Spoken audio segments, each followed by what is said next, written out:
जय हिंद प्यारे दोस्तों। मैं प्रेम प्रकाश सैनी एक बार फिर आपका एयरफोर्स वाई ग्रुप की रागा पार्ट की प्रैक्टिस सेट सीरीज में हार्दिक स्वागत करता हूं। पिछले वीडियो में हमने 27 तक प्रैक्टिस सेट कंप्लीट कर लिए। आज हम करने जा रहे हैं हमारा 28वां प्रैक्टिस सेट। इस 28वां प्रैक्टिस सेट की पीडीएफ और हमारे पिछले जितने भी प्रैक्टिस सेट है उनकी पीडीएफ आपको हमारे टेलीग्राम ग्रुप से मिल जाएगी। आप हमारे टेलीग्राम ग्रुप को ज्वाइन कर लीजिए। अब हम शुरू करने जा रहे हैं हमारा आज का प्रैक्टिस सेट। आज का प्रैक्टिस सेट का पहला क्वेश्चन आपकी स्क्रीन पर यह रहा। लिखा हुआ है, एक व्यक्ति अपनी आय का 20% बड़े बेटे को, शेष का 30% छोटे बेटे को और शेष राशि का 10% एक ट्रस्ट को दान कर देता है। अब उसके पास 10,080 रुपये बचे तो उसकी आय क्या थी। तो प्यारे दोस्तों, हमें करना क्या है, हमें मान लेना कि इसकी आय मान लीजिए कितनी थी भाई, 100 रुपये थी। 100 रुपये में से इसने 20% अपने बड़े बेटे को दे दिया। 20% दे दिया तो शेष कितना बचा प्यारे दोस्तों, 80 बचा। अब फिर इसने क्या किया दोस्तों, इसने शेष का 30% छोटे बेटे को दे दिया, लिखा हुआ है तो शेष का 30%। तो प्यारे दोस्तों, 80 का हमें 30% ज्ञात करना। कैसे ज्ञात करेंगे, हम जानते हैं कि भी 80 का 10% का मान तो 0.8 यानी पीछे से एक संख्या छोड़कर पॉइंट लगा दो। तो 30% का मान कितना हो गया, 8 × 3 यानी कि 24 हो गया। तो 24 अपने छोटे बेटे को दे दिया। तो शेष कितना बचा, 80 - 24 यानी कि 56 बचा। अब प्यारे दोस्तों, 56 में से इसने 10% ट्रस्ट को दान दे दिया। इसका 10% पीछे से एक संख्या छोड़कर पॉइंट लगा दो यानी 5.6 ट्रस्ट को दान दे दिया। अब 56 में से 5.6 ट्रस्ट को दान दे दिया तो पीछे कितना बचा, पीछे हमारा बच गया, देखिए यहाँ पे 4 बच गया, 0 और यहाँ पे कितना बच गया हमारा, 5 बच गया, यानी कि 50.4 रुपये उसके पास बच गए। अब ये 50.4 रुपये किसके बराबर, 10,080 के बराबर। तो हम फॉर्मूला लगाएंगे सेम बट्टा सेम इंटू जो ज्ञात करना उससे गुणा कर लीजिए। तो कर लीजिए दोस्तों, क्या करेंगे हम, 10,080 बट्टा 50.4 इंटू 100। 100 से इसलिए गुणा करें क्योंकि हमने आई 100 मानी थी, पॉइंट हट गया, यहाँ पे आगे एक 0। अब प्यारे दोस्तों देखिए, 504 का भाग 1008 में कितनी बार जाएगा, 2 बार जाएगा, एक 0 का एक 0। इस प्रकार हमारे पास इसके कुल आगे 20 × 1000, 20 × 1000 यानी कि इसकी आय हमारी हो गई 20,000। विकल्प डी इस प्रश्न का राइट आंसर है। अब आप देख रहे हैं स्क्रीन पर हमारा दूसरा प्रश्न लिखा हुआ है, प्लस का अर्थ घटाना, माइनस का अर्थ गुणा, भाग का अर्थ जोड़ना और गुणे का अर्थ विभाजित करना। तो इस श्रृंखला का मान क्या होगा। प्यारे दोस्तों, यहाँ पे क्रॉस गलती से आ गया, सीधा मानना है, गुणा का अर्थ हमारा क्या है, विभाजित करना। अब दोस्तों हम क्या करेंगे, हमें सबसे पहले जो सीरीज लिखी वो वापस लिख देते हैं, 5 3 2 और 3, ये हमारे पास सीरीज है। और दोस्तों इसमें क्या किया, इसने गुणे के स्थान पर लिख दिया विभाजित करना, तो हम यहाँ पे करें विभाजित, और भाग के स्थान पर जोड़ना तो जोड़ दिया, माइनस के स्थान पर गुणा करना, ये गुणा हो गया, और लास्ट बचा प्लस, प्लस का अर्थ हो गया घटाना। अब दोस्तों इसको हल कर लीजिए, 10 में 5 का भाग 2 बार किया दोस्तों, प्लस का प्लस, 3 × 2 हमारा हो गया 6 -3, तो हमारे पास क्या बच गया, 8 - 3 बराबर 5। तो इस प्रश्न का आंसर हमारा हो गया विकल्प डी हो गया। दोस्तों अब आप देख रहे हैं हमारा तीसरा प्रश्न लिखा हुआ है, 50 रुपये में एक वस्तु को बेचने पर उतने ही प्रतिशत की हानि होती है जितने प्रतिशत लाभ उसे 70 रुपये में बेचने पर होता है। तो वस्तु पर लाभ या हानि प्रतिशत ज्ञात कीजिए। तो प्यारे दोस्तों, हमें ध्यान क्या रखना होगा कि वस्तु 50 में बेच रहा है और 70 में बेच रहा है, उसको यहाँ पे जितना प्रतिशत लाभ हो रहा है उतनी प्रतिशत उसको हानि हो रही है, यानी कि वस्तु का क्रम मूल्य है जो दोनों विक्रय मूल्य के जस्ट बीच में आएगा। तो आप ही सोचिए भी, 50 और 70 के जस्ट बीच में संख्या कौन सी है, तो हम जानते हैं कि 60 होती है, क्योंकि यहाँ पे भी 10 का अंतर आ गया और यहाँ पे भी 10 का अंतर आ गया। अगर आपको ऐसे पता नहीं चले तो आप क्या कर सकते हो, 50 + 70 बट्टा 2 कर लीजिए, तो हो जाएगा 120/2 यानी कि 60 हो गया। इस प्रकार भी आप पता लगा सकते हो। अब प्यार दोस्तों, हमारे पास आगे क्रम मूल्य 60 रुपये आ गया, विक्रम मूल्य 70 आ गया या फिर विक्रम मूल्य 50 आ गया। हमें ज्ञात करना लाभ या हानि प्रतिशत। अब दोनों का मान समान आएगा, लाभ प्रतिशत और हानि प्रतिशत, क्यों ऐसा प्रश्न में दे रखा है। तो हमें कोई भी एक ज्ञात कर लेना, तो हम करेंगे 10 बट्टा 60 इंटू 100। ये हमारे पास होता है लाभ बट्टा क्रय मूल्य इंटू 100 या फिर हानि बट्टा क्रय मूल्य इंटू 100। इस प्रकार हम कर सकते हैं। अब प्यार दोस्तों जीरो से जीरो कट गया, हमारे पास बच गया 100/6। 100/6 का मान तो 16.66%, यानी इस पर्सन का आंसर हो गया हमारा विकल्प भी हो गया। बढ़ते अगले प्रश्न की ओर। अगला प्रश्न हमारा दिशा परीक्षण पर आधारित आ गया। लिखा हुआ क्या है, एक सुबह मीना ने सूर्य की ओर चलना प्रारंभ किया, यानी कि पूर्व दिशा में। कुछ दूर चलकर बाएं मुड़ जाती है और दोबारा बाएं मुड़ती है और कुछ चलकर फिर से बाएं मुड़ जाती है, यानी कि 3 बार बाएं मुड़ गया। अब पूछा उसका मुंह अब किस दिशा की ओर है। तो हम सबसे पहले क्या कर लेते हैं, फिगर बना लेते हैं। यहाँ पे हमारी होगी दक्षिण दिशा, इधर होगी उत्तर दिशा, इधर हमारी पूर्व और इधर हमारी क्या दिशा होगी, पश्चिम दिशा होगी। अब प्यार दोस्तों उसने सूर्य की ओर चलना प्रारंभ किया, यानी पूर्व की ओर चली, उसके बाद बाएं मुड़ी। बाएं मुड़ी मतलब इधर मुड़ गई हमारी ऊपर की साइड। कुछ दूर और चली, फिर से बाएं मुड़ गई, बाएं मुड़ गई इधर चली गई। और प्यार दोस्तों क्या लिखा, फिर से बाएं मुड़ गई, यानी कि इस दिशा में इसने मुंह कर दिया। 3 बार बाएं मुड़ी। देखिए प्यार, एक बार यहाँ पर मिल गया, एक बार यहाँ पर और एक बार यहाँ पे बाएं मुड़ गई। अब इसका मुंह किस दिशा में, इस दिशा में कौन सा है, नीचे की दिशा में। हमारा हो गया दक्षिण दिशा इस प्रश्न का राइट आंसर। यार दोस्तों अब आप स्क्रीन पे देख पा रहे हैं हमारा 5वां प्रश्न। लिखा हुआ एक वस्तु का अंकित मूल्य 100 है, क्रमिक छूट 5% और 10% छूट देने के बाद मूल्य कितने रुपए कम हो जाएगा। यानी कि इस प्रश्न में हमें समतुल्य बट्टा ज्ञात करना है। समतुल्य बट्टा हम कैसे ज्ञात करते हैं, x plus y minus x y बट्टा 100। इससे क्या होगा, प्रश्न आसानी से ज्ञात हो जाएगा। तो देखिए अंकित मूल्य 100 दे रखा हमारे पास, प्रथम क्रमिक बट्टा 5 है, दूसरा क्रमिक बट्टा हमारे पास दे दिया 10, माइनस हम क्या करेंगे 5 इंटू 10/100। तो प्यार दोस्तों 5 प्लस 10 हमारा हो गया 15, माइनस यहाँ पर कितना हो गया, देखिए 0 से 0 कट गया, पीछे बच गया 5/10 यानी कि 0.5। तो शेषफल क्या बचेगा दोस्तों, हमारे पास बचेगा 14.5। ये हमारे पास आगे क्रमिक छूट देने के बाद समतुल्य बट्टा, यानी इस प्रश्न का आंसर हो गया हमारे पास विकल्प बी इस प्रश्न का राइट आंसर है। प्यारे दोस्तों अब आप देख रहे हैं स्क्रीन पर हमारा छठा प्रश्न। एक आदमी ने महिला से कहा, आपके भाई का एकमात्र पुत्र मेरी पत्नी का भाई है, तो उस महिला का आदमी की पत्नी से संबंध किस प्रकार है। देखिए दोस्तों हमें सबसे पहले इसका फिगर बना लेना था। आदमी ने कहा भाई ये हमारी क्या होगी, महिला होगी, महिला का भाई ये हो गया और भाई का पुत्र। इस प्रकार हमने आधा फिगर बना लिया। ये भाई क्या भाई, मेरी पत्नी का भाई है, तो इसकी पत्नी का ये क्या हो गया, भाई हो गया। ये हमारा क्या हो गया, आदमी हो गया, ये आदमी की होगी पत्नी और पत्नी का भाई हो गया, और इधर देखिए महिला के भाई का एकमात्र पुत्र। इस प्रकार हमने फिगर बना लिया। अब पूछा भाई आदमी की पत्नी का महिला से किस प्रकार संबंध है। तो प्यारे दोस्तों देखिए यह महिला का क्या हो गया, इसकी पत्नी का भाई हो गया, भाई का पिता यानी इसका क्या हो गया, पत्नी का पिता हो गया, और पिता की बहन तो क्या होगी, पिता की बहन हमारी बुआ होती है। तो इस प्रश्न का आंसर विकल्प बी है। बढ़ते हैं अगले प्रश्न की ओर।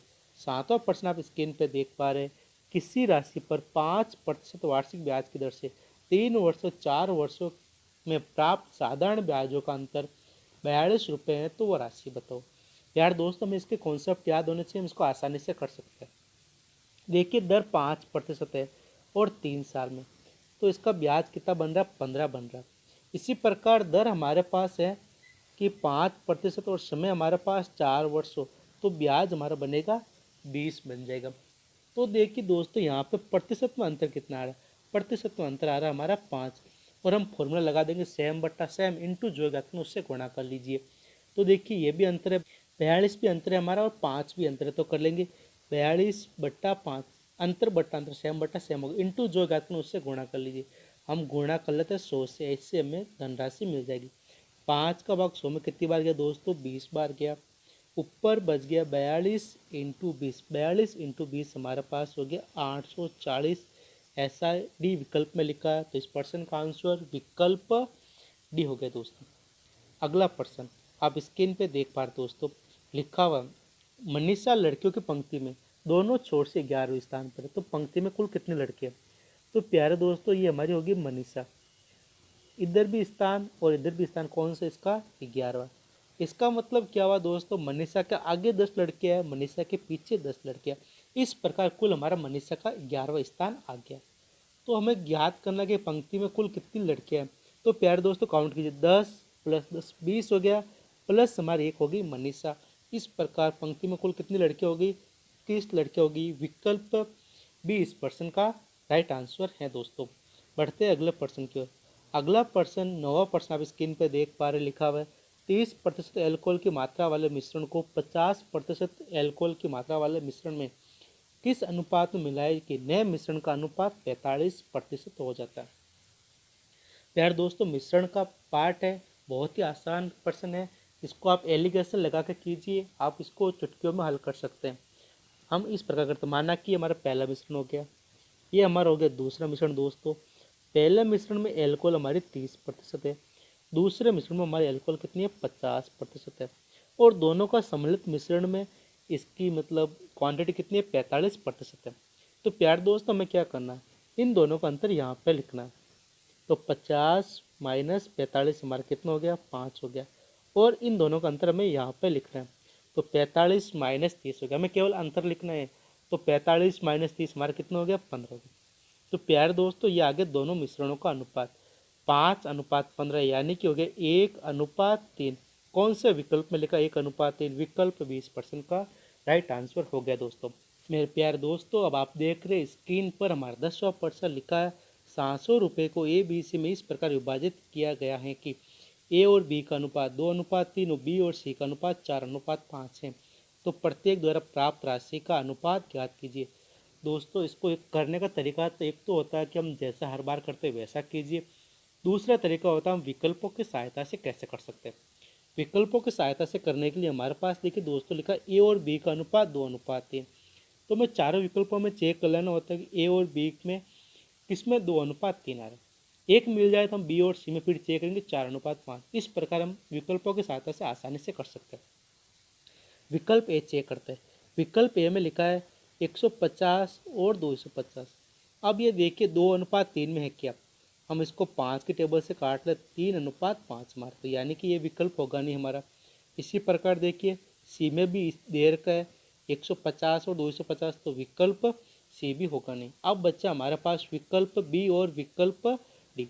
हम कर रहे विकल्प बी को चेक करें। विकल्प बी में लिखा 160 और 240, इसको काटे 0 से 0 कट गया। अब इसको 8 के टेबल से काट रहे तो 2:3 आ रहा है, यानी कि विकल्प बी हो सकता है। अब विकल्प डी को चेक कीजिए। विकल्प डी में लिखा है 150 240, 1 0 से 1 0 कट गया। अब इसको आप काटेंगे तो हमारे पास 5:8 आएगा, यानी कि विकल्प डी भी इस प्रश्न का राइट आंसर नहीं होगा। तो हम विकल्पों के सहायता से चेक करें तो विकल्प डी इस प्रश्न का आंसर हो गया। हम बी और सी को एक बार चेक कर ले। हमारे लिखा है 240 और 300, इनका अनुपात कितना रहा। तो इसको हम 6 की टेबल से काट ले तो हमारे पास क्या आ जाएगा 4:5। इस प्रकार हम विकल्पों की सहायता से ही बता सकते हैं कि इसका आंसर विकल्प डी होगा। या फिर इसका दूसरा तरीका जो हम हर बार करते हैं, प्रॉपर तरीका कैसे करते हैं, A/B/C ज्ञात कर लेते हैं। A/B हमारा 2:3 आया, B/C क्या आया दोस्तों, हमारे पास आया 4:5। हम इन तीनों का कंबाइंड अनुपात ज्ञात कर लेते हैं। तो ये कितना आ जाएगा 8 आ जाएगा, ये हमारा 12 आ जाएगा, ये हमारा कितना आ गया दोस्तों 15 आ गया। अब प्यारे दोस्तों इनको योग कर लीजिए। योग इसलिए कर रहे हैं क्योंकि 700 रुपये इन तीनों का योग दे रखा है। तो इनका योग क्या आएगा दोस्तों, हमारे पास ये हो गया कितना 20, 20 और 15 हमारे पास हो गया 35। 35 भी तीनों की सम्मिलित राशि और 700 भी तीनों की क्या है सम्मिलित राशि है। तो हम फॉर्मूले अप्लाई कर देंगे सेम बट्टा सेम, 700/35 इंटू जो ज्ञात करना उससे गुणा कर लीजिए। हम ए का मान ज्ञात करते तो हम 8 से गुणा कर लेते हैं। तो 35 का भाग 700 में कितनी बार गया दोस्तों 20 बार गया। 20 को हम 8 से गुणा करने पर हमारे पास दोस्तों आ जाएगा 160। और ए की राशि 160 केवल विकल्प बी में दे रखी है, हमें बाकी चेक करने की ज़रूरत भी नहीं है। इस प्रकार हमारे पास इस प्रश्न का आंसर विकल्प बी हो गया दोस्तों। बढ़ते हैं अगले प्रश्न की ओर। अगला प्रश्न आप स्क्रीन पे देख पा रहे दोस्तों, लिखा है कैलेंडर को इस कोड में लिखा है। तो हमें इसका ज्ञात करना सर्कुलर का किस प्रकार लिखा जाएगा। देखिए हम लिख रहे हैं CALA CLANDER दोस्तों। इसको लिखा इसने CLANEDR लिखा दोस्तों। प्यार दोस्तों, अब इसमें देखिए कोडिंग क्या मिल रही है। यहाँ पे देखिए C से C सीधा लिख दिया, R से R सीधा लिख दिया। उसके बाद दोस्तों देखिए क्या लिखा इसने, इन दोनों को क्रॉस में लिखा, इन दोनों को क्रॉस में लिखा। इसी प्रकार इन दोनों को भी यहाँ पे क्रॉस में लिखा। हमें यही ट्रिक अप्लाई करनी है पूरे क्वेश्चन में। अब प्यार दोस्तों, इसी के अकॉर्डिंग हम कोडिंग बनाते हैं सर्कुलर की। तो हमारे पास देखिए क्या लिखा, CIRCULAR। हमें क्या करना है, सी का सी लिखना है और आर का आर लिखना है। उसके बाद दोस्तों हमें क्या करना है, इन दोनों को एक्सचेंज करना। तो हमारे पास आ जाएगा RI। इन दोनों को भी एक्सचेंज करना तो हमारे पास आ गया UC। और इन दोनों को भी चेंज करना तो हमारे पास हो गया AL। तो प्यारे दोस्तों देखिए ऐसा किस विकल्प में दे रखा हमारे पास। विकल्प इस प्रश्न का राइट आंसर हो जाएगा हमारे पास। देखिए विकल्प ये हो गया। प्यारे दोस्तों, अब आप देख रहे हैं स्क्रीन पर 12% लिखा हुआ है। दिए गए विकल्पों में से उस शब्द को चुनिए जो दिए गए शब्द के अक्षरों का प्रयोग करते हुए नहीं बनाया जा सकता, यानी पनिशमेंट के अक्षरों से नहीं बना। हम चेक करते हैं विकल्प ए। विकल्प ए में लिखा PEST। तो देखिए पनिशमेंट P आ रखा क्या, मैं लिख दूँगा PUNISHMENT। इस प्रकार हमारे पास आ गया पनिशमेंट। देखिए पनिशमेंट में पहला विकल्प चेक करें, PEST, P आ रहा है, E आ रहा है, S भी आ रहा है और T भी आ रहा है, यानी विकल्प ए तो है। विकल्प बी की बात करें तो विकल्प बी में आ रहा हमारा PUSH और H। तो विकल्प बी भी हमारा मिल गया। चेक करते हैं विकल्प सी, NAME। N हमारे पास है लेकिन ए कहीं पे भी नहीं है, और M और E। तो इस प्रश्न का आंसर विकल्प सी हो गया। एक बार हम विकल्प डी चेक कर लेते हैं। विकल्प डी में MINT, M भी है, I भी है, N भी और T भी है। तो केवल विकल्प सी नहीं बनाया जा सकता। इस प्रश्न का आंसर विकल्प सी हो गया। प्यारे दोस्तों, अब आप देख रहे हैं स्क्रीन पर हमारा 13% लिखा, 15 नाविकों का औसत वजन 1.6 किलो बढ़ गया। जब 42 किलो वाले नाविक के स्थान पर एक नया नाविक आ जाता है तो नए नाविक का वजन ज्ञात कीजिए। प्यारे दोस्तों, में सबसे पहले ध्यान क्या रखना होगा इस प्रश्न में कि भाई एक नाविक जा रहा है, उसके स्थान पर दूसरा नाविक आ रहा है, जिससे क्या होगा कि उसका औसत बढ़ रहा है। तो इसका मतलब क्या, जो भी नया नाविक आया उसका वजन जाने वाले से ज़्यादा है। तो हमें सबसे पहले इस प्रकार के प्रश्नों में करना कि हमें मान लेना कि जो नया नाविक आया उसका वजन कम से कम 42 किलो तो था, जो पुराना नाविक है उसके बराबर। अब सबका कितना वजन बढ़ा रहा है, 1.6 किलो बढ़ा रहा है 15 जनों का। तो मैं याद रखना कुल कितनी वर्दी होगी, तो हम कर लेंगे कुल वर्दी हो गई इंटू 15 से गुणा करने के बाद। तो 15 को 1.6 से गुणा कर लीजिए, हमारे पास आ जाएगा 24.0, यानी कि 240 आता है। पॉइंट है तो हमने पॉइंट लगाया 24 आगे। इसका मतलब क्या, सबके वजन में 24 वर्दी होगी। अब प्यारे दोस्तों 24 वर्दी क्यों हुई, क्योंकि जो नया नाविक है उसका वजन 24 ज़्यादा था। तो इस प्रकार इसका आंसर हमें मिल जाएगा। देखिए दोस्तों 6 और 6 66, इस प्रश्न का आंसर हो गया विकल्प सी हो गया। अब प्यारे दोस्त, अब आप चाहते हैं कि हम तो ऐसा नहीं करेंगे, तो आपके लिए दूसरा तरीका होता है, वो बड़ा तरीका होगा। आपको कैसे करना होगा वो ध्यान रखना कि 15 नाविकों का औसत वजन मान लिया कितना था भाई, एक्स था। उसमें से 42 किलो वाला चला गया, उसके स्थान पर नया व्यक्ति आ गया। तो औसत वजन कितना बढ़ गया हमारे पास, 1.6 बढ़ गया, यानी कि एक्स में 1.6 की वृद्धि होगी। इस प्रकार आप इस प्रश्न को हल कर सकते हैं। एक बार हम हल करके देख रहे हैं। तो ये हमारे पास हो गया 15x माइनस 42 प्लस वाई बराबर, इधर देखिए 15 को x से गुणा करने पर हमारे पास आ गया 15x प्लस 15 को 1.6 से गुणा करने पर हमारे पास आ जाएगा 24.0, यानी कि 24 आ गया। अब प्यारे दोस्त देखिए 15x से 15x चला गया। अब पीछे क्या बचा, पीछे हमारे पास बच गया -42 प्लस वाई, इधर हमारे बच गया 24। तो इसको भेज दीजिए उस साइड, तो किसका हो जाएगा, ये प्लस का हो जाएगा। तो देखिए दोस्तों y बराबर हमारे पास हो गया 24 प्लस 42। इस प्रकार इसका आंसर क्या हो गया, 66 आ गया। ये तरीका थोड़ा बड़ा होगा, इसमें टाइम लगेगा। आप उसी प्रकार कीजिए जैसे हमने पहले किया था। सीधा 42 किलो मान लिया, 1.6 बढ़ रहा है यानी कुल वर्ड 24 हो गई, 42 प्लस 24 यानी 67% का आंसर हो गया। यार दोस्तों अब आप देख रहे हैं स्क्रीन पर 14% लिखा हुआ है। 1 जनवरी को शुक्रवार था, तो अधिवर्ष में मार्च का प्रथम दिन क्या होगा। अधिवर्ष का मतलब होता है दोस्तों लीप वर्ष। लीप वर्ष जिसमें फरवरी हमारे कितने दिन की होती है, 29 दिन की होती है, यानी 29 की फरवरी होती है। तो प्यारे दोस्तों हमें ध्यान क्या रखना होगा, 1 जनवरी का वार दिया हुआ, हम लिख दो भाई जनवरी।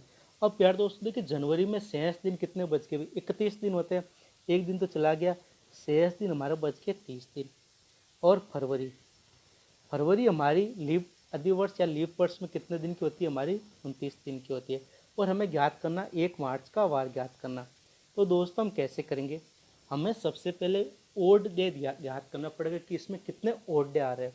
तो प्यार दोस्तों 30 में 7 का भाग दिया तो भाग जाएगा 4 बार, और हमें शेष ज्ञात करना, शेष ही हमारा क्या होता है, ओड डे होता है। इसमें आ गया शेष 2। 29 में 7 का भाग देंगे तो शेष हमारा कितना आ जाएगा दोस्तों, 1 आ जाएगा, और हमारा बच गया 1 मार्च। हमें कुल मिला के ज्ञात करना भाई 2 + 1 + 1, यानी कि हमें ज्ञात करना 4 दिन बाद वार कौन सा था। हमने तीनों को जोड़ लिया। तो देखिए दोस्तों 1 जनवरी को शुक्रवार था, शुक्रवार के 4 दिन बाद हमारा क्या हो गया, शनिवार हो गया, संडे हो गया, फिर मंडे, और फिर उसके बाद हमारा क्या हो जाएगा, मंगलवार। तो इस प्रश्न का आंसर विकल्प डी हो गया दोस्तों। अब बढ़ते हैं अगले प्रश्न की ओर। 15 प्रश्न आप स्क्रीन पे देख पा रहे दोस्तों। लिखा हुआ एक नल टंकी को 12 घंटे में भर सकता है, एक अन्य नल आधी टंकी को 10 घंटे में खाली कर सकता है।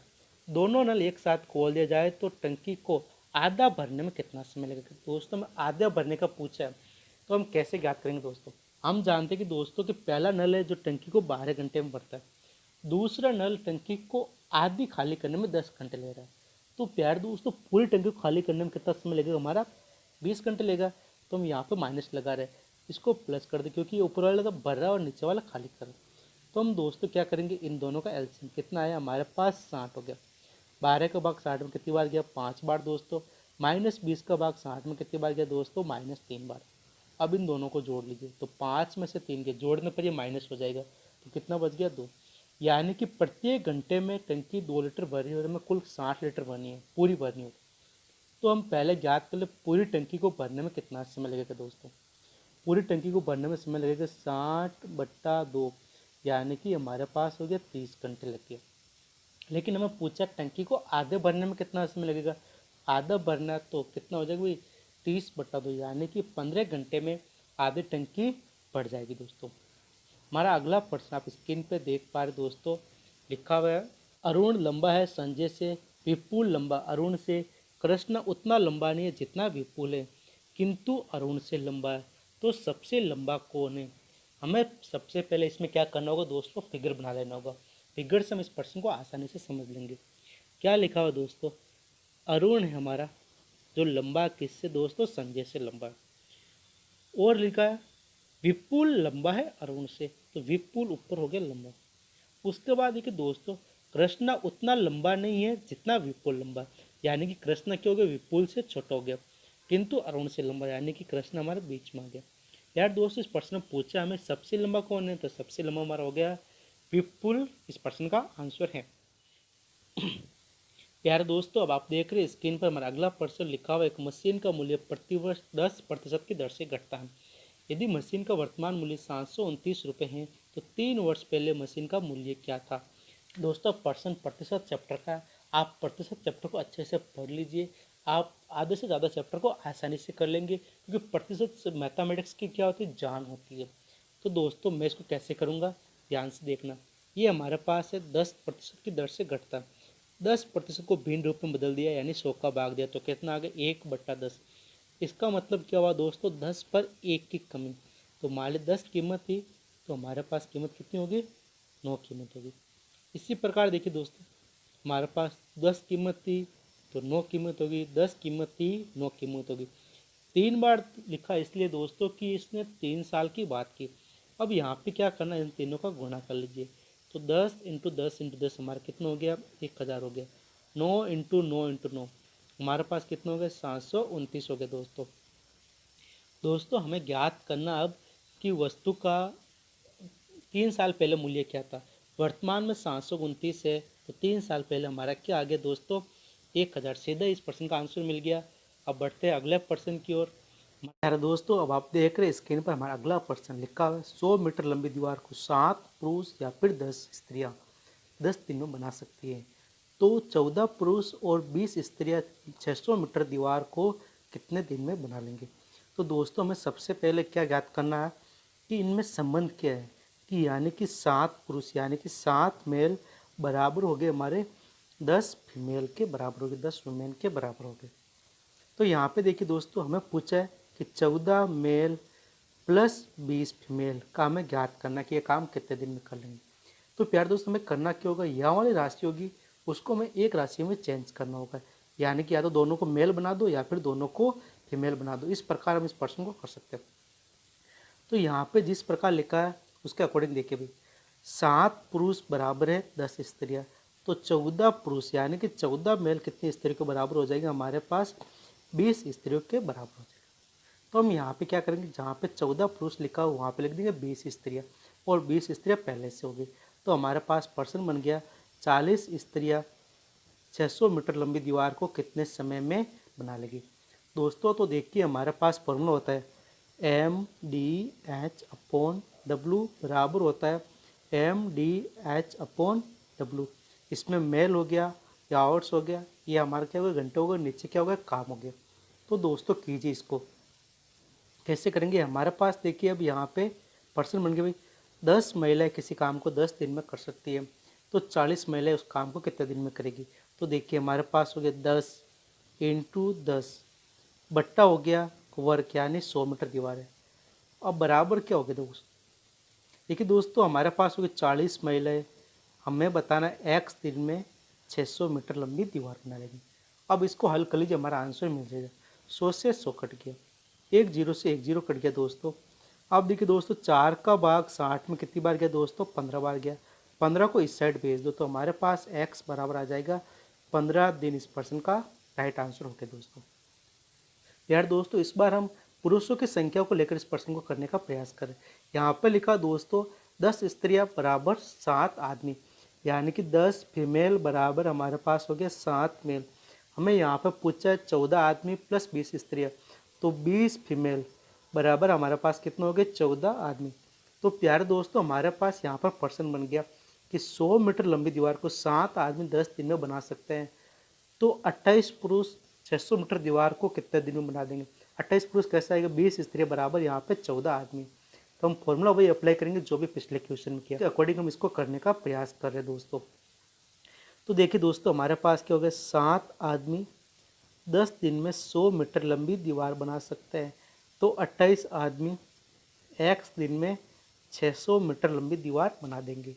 तो हमें एक्स का मान ज्ञात करना, 2 जीरो से 2 जीरो यहाँ पे कट गया दोस्तों। अब क्या करेंगे, 7 का भाग देंगे 28 में, 7 का भाग 28 में कितनी बार गया दोस्तों, 4 बार गया। अब शेष क्या बच गया, इधर बच गया 10 या 6 इधर भाग में, इसको भेज दिया गुणे में, तो हमारे पास हो गया 10 इंटू 6, और 4 इधर ऊपर गुणे में था, इसको भाग में भेज दिया, ये बट्टे में आ गया 4।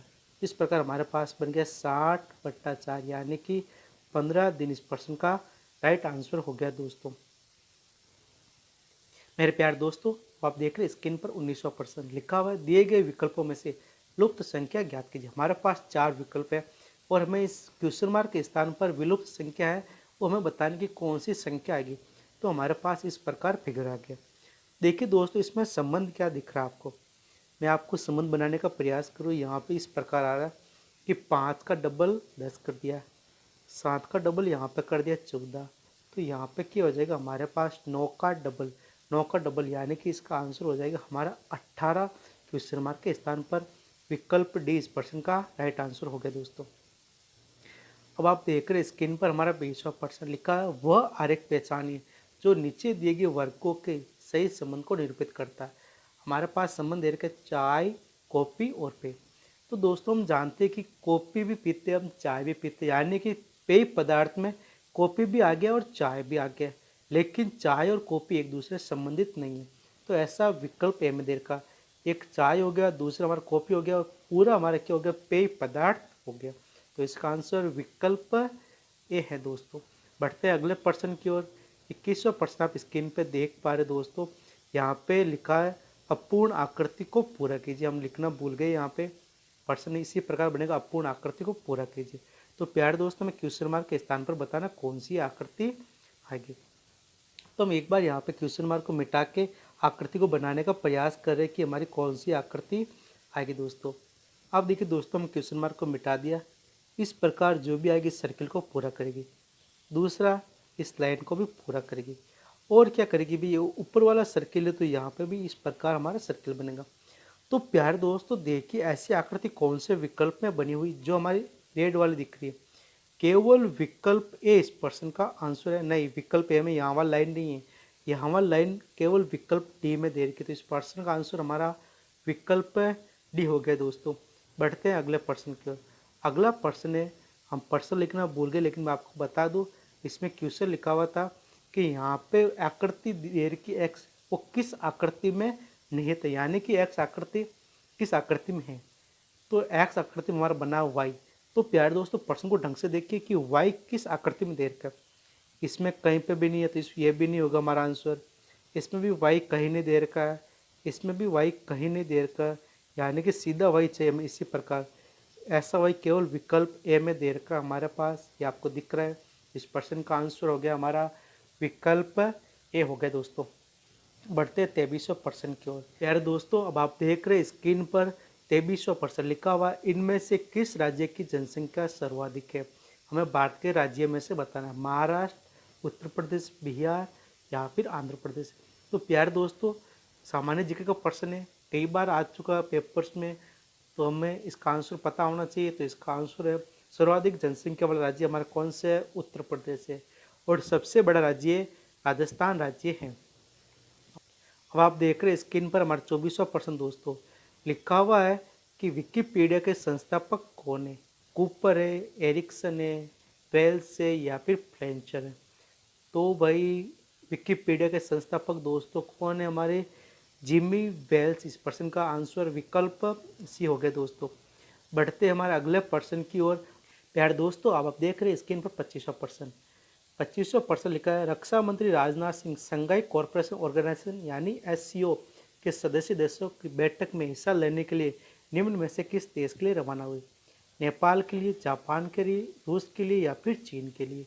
देखिए, इस बार एससीओ की बैठक रूस देश में हो रही है। तो हमारे रक्षा मंत्री राजनाथ सिंह जी भी कहाँ गए? भी रूस के लिए रवाना हुए। बढ़ते अगले प्रश्न की ओर। अगला प्रश्न है कि भाई माय ट्रुथ नामक बुक के लेखक कौन है दोस्तों? सरोजनी नायडू, आर के नारायण, महात्मा गांधी या फिर इंदिरा गांधी? तो देखिए दोस्तों, बहुत ही पॉपुलर बुक है। इसके लेखक है इंदिरा गांधी, भारत की प्रथम महिला प्रधानमंत्री। माय ट्रुथ के लेखक हैं। हमारा 27वां प्रश्न आप स्क्रीन पे देख पा रहे दोस्तों। लिखा लोकसभा की प्रथम महिला स्पीकर कौन है?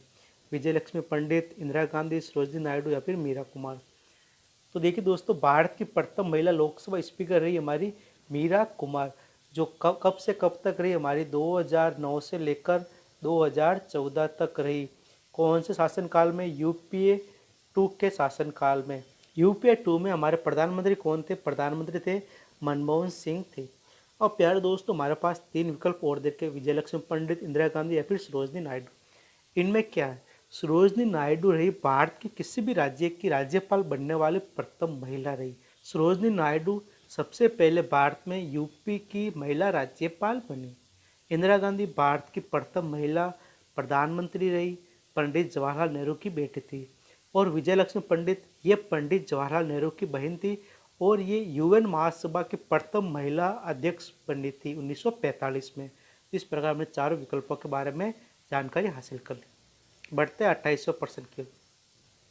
28वां प्रश्न हमारे स्क्रीन पर कि हाल ही में नए चुनाव आयुक्त के रूप में किसने कार्यभार संभाला? राहुल सचदेवा, विमल त्यागी, अशोक कुमार या फिर राजीव कुमार? देखिए, चुनाव आयुक्त के पद से इस्तीफा अशोक लावासा ने दिया। अब अशोक लावासा को किसी बैंक का उपाध्यक्ष बना दिया गया। उसके स्थान पर नया चुनाव आयुक्त राजीव कुमार को बनाया गया। ये राजीव कुमार वही है जिन्होंने प्रधानमंत्री मोदी के साथ प्रधानमंत्री जनधन योजना और मुद्रा योजना को सफल बनाने में महत्वपूर्ण भूमिका निभाई थी। अब बढ़ते हैं अगले प्रश्न की ओर।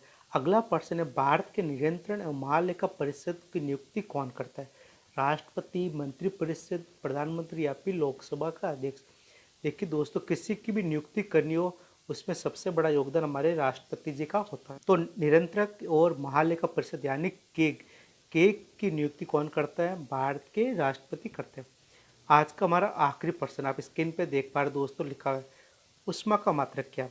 कैलोरी, दाब, वेग या फिर सभी? तो दोस्तों देखिए, ऊष्मा का मात्रक हमारा क्या हो गया? कैलोरी हो गया। ताप का मात्रक क्या हमारा? पास्कल है। वेग का मात्रक क्या है दोस्तों? मीटर प्रति सेकंड है। और संवेग का मात्रक है दोस्तों किलोग्राम मीटर प्रति सेकंड है। आज का हमारा पेपर यहीं पर समाप्त होता है दोस्तों। मिलते हैं अगले पेपर में, तब तक के लिए जय हिंद जय भारत।